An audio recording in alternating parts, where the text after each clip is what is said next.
구독과 좋아요, 댓글 알림 설정은 저에게 큰 힘이 됩니다. 아내가 처음으로 친정에 혼자 내려갔습니다. 어머니 기일이었는데 올해는 본인 혼자 다녀오겠다고 했습니다. 저한테는 집에서 쉬라고 했습니다. 예전 같으면 당연히 같이 갔을 텐데 이번에는 아내가 혼자 가고 싶다고 했고 저도 별말 없이 그러라고 했습니다. 아내가 나간 것은 아침 일찍이었습니다. 현관문이 닫히는 소리가 나고 집 안이 갑자기 조용해졌습니다. 저는 소파에 앉아 잠깐 그 조용함을 느꼈습니다. 이상하게 낯설었습니다. 집이 이렇게 조용한 적이 없었습니다. 점심때가 됐습니다. 냉장고를 열었습니다. 아내가 먹을 것을 챙겨놓고 갔습니다. 반찬 몇 가지와 밥이 있었습니다. 저는 혼자 밥을 퍼서 식탁에 앉았습니다. 혼자 조용한 집 안에서 밥을 먹었습니다. 그 순간 이상한 감정이 들었습니다. 편했습니다. 그 편함이 낯설었습니다. 처음에는 그 감정이 당황스러웠습니다. 아내가 없는데 편하다는 게 뭔가 이상한 사람처럼 느껴졌습니다. 아내를 사랑하지 않는 것처럼 들릴 수도 있었습니다. 그래서 처음엔 그 감정을 그냥 지나치려 했습니다. 그런데 밥을 먹으면서 그 편함이 계속 있었습니다. 누군가 뭐 먹고 싶냐고 묻지 않았습니다. 냉장고에 있는 것 꺼내 먹으면 됐습니다. 먹는 속도를 맞추지 않아도 됐습니다. 밥을 먹으면서 뭔가를 이야기해야 한다는 부담이 없었습니다. TV를 켜도 됐고 그냥 조용히 먹어도 됐고 밥 먹다 말고 창밖을 한참 봐도 됐습니다. 아무도 신경 쓰지 않아도 되는 식사 65년 만에 처음이었습니다. 생각해보니 혼자 밥을 먹어본 적이 없었습니다. 밥을 다 먹고 나서 가만히 앉아 생각해봤습니다. 내가 혼자 밥을 먹어본 적이 있었나. 더 어릴 때는 부모님과 형제들과 먹었습니다. 군대에서는 동기들과 먹었습니다. 직장을 다니면서는 동료들과 먹었습니다. 결혼하고 나서는 아내와 아이들과 먹었습니다.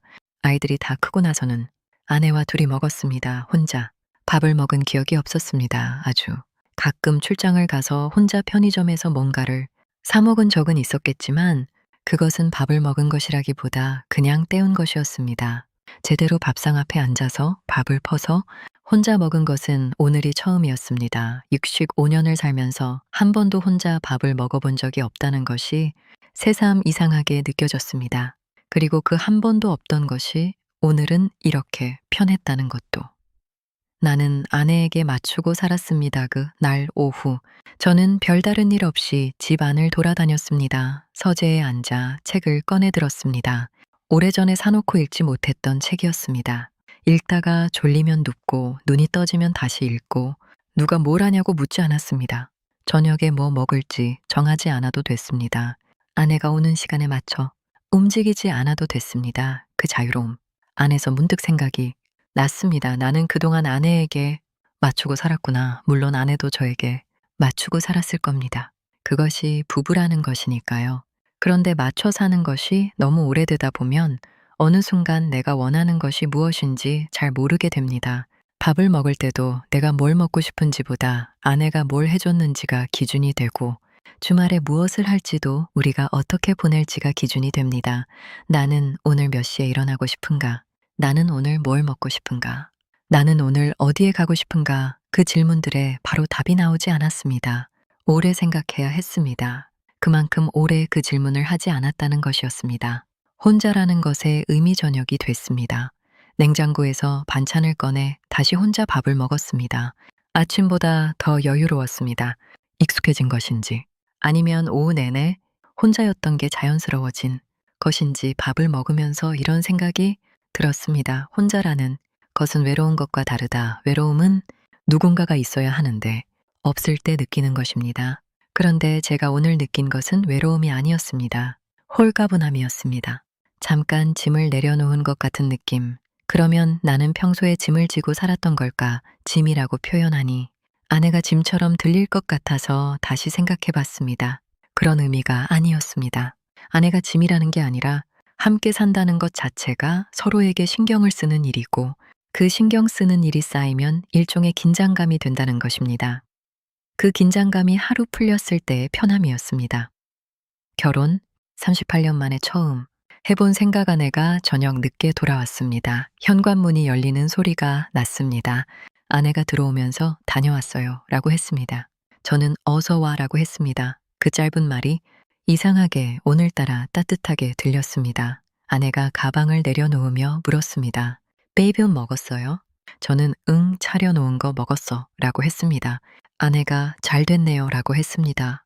별것 아닌 말이었는데 저는 그 말이 고마웠습니다. 이상했습니다. 하루 종일 혼자 있었는데 아내가 돌아오니 또 편했습니다. 혼자 있을 때 편했고 아내가 왔을 때도 편했습니다. 두 편함이 종류가 달랐습니다. 혼자 있을 때의 편함은 고요한 편함이었습니다. 아내가 왔을 때의 편함은 따뜻한 편함이었습니다. 결혼 38년 만에 저는 처음으로 두 종류의 편함이 있다는 것을 알게 됐습니다. 부부가 너무 붙어 있으면 생기는 일 생각해보면 저와 아내는 은퇴 이후 거의 24시간을 함께 보냈습니다. 회사 다닐 때는 낮에는 각자의 공간이 있었습니다. 저는 회사에 있었고 아내는 집에 있었습니다. 저녁에 만나면 각자의 하루가 있었으니 이야깃거리도 있었습니다. 그런데 은퇴하고 나서는 둘이 동일한 공간에 있게 됐습니다. 처음에는 그게 좋았습니다. 이제 우리만의 시간이 생겼다고 생각했습니다. 그런데 시간이 지나면서 묘한 일이 생겼습니다. 같이 있는 시간이 많아졌는데 오히려 할 이야기가 줄었습니다. 같은 것을 보고 같은 것을 먹고 같은 공간에 있으니 서로에게 전할 새로운 것이 없었습니다. 대화가 주로 오늘 날씨, 몸 어딘가 불편한 것, 장 봐야 할 것들로 채워졌습니다. 그러면서 조금씩 서로에게 예민해지기도 했습니다. 별것 아닌 것에 걸리고 별것 아닌 말이 신경이 쓰이고 너무 가까이 있으면 오히려 마찰이 생긴다는 것을 몸으로 알게 됐습니다. 오늘 아내가 혼자 외출하고 저도 혼자 있는 하루를 보낸 것이 오히려 서로에게 좋은 공기가 됐습니다. 각자의 시간이 필요합니다. 저는 그날 저녁 아내에게 말했습니다. 오늘 혼자 있어 보니까 이런 시간이 가끔 필요한 것 같아. 아내가 웃었습니다. 나도 오늘 혼자 기차 타고 가면서 오래간만에 혼자인 것 같았어요. 이어폰 꽂고 음악 듣고 아무것도 신경 안 쓰고 우리는 잠깐 서로를 봤습니다. 뭔가를 깨달은 사람들처럼 38년을 같이 살았는데 우리는 혼자만의 시간이 필요하다는 것을 이제야 말로 꺼냈습니다. 아마 예전부터 느꼈을 텐데 그 말을 하면 상대에게 상처가 될까봐 하지 못했을 겁니다. 같이 있고 싶지 않다는 말처럼 들릴까봐. 그런데 막상 꺼내보니 둘 다 같은 생각이었습니다. 같이 있는 것이 좋지만 가끔 혼자이고 싶기도 하다는 것. 그것이 상대를 사랑하지 않는 것이 아니라 오히려 더 잘 함께하기 위해 필요한 것이라는 것. 65세가 되어서야 배운 것. 65년을 살면서 모르고 살았던 것들이 있습니다. 혼자 밥을 먹는 것이 이렇게 조용하고 편한 것이라는 것. 혼자인 시간이 외로움이 아닐 수도 있다는 것. 부부도 각자의 공간이 있어야 더 잘 지낼 수 있다는 것. 너무 붙어 있으면 오히려 서로를 잘 볼 수 없다는 것. 이 단순한 것들을 65세가 되어서야 알았습니다.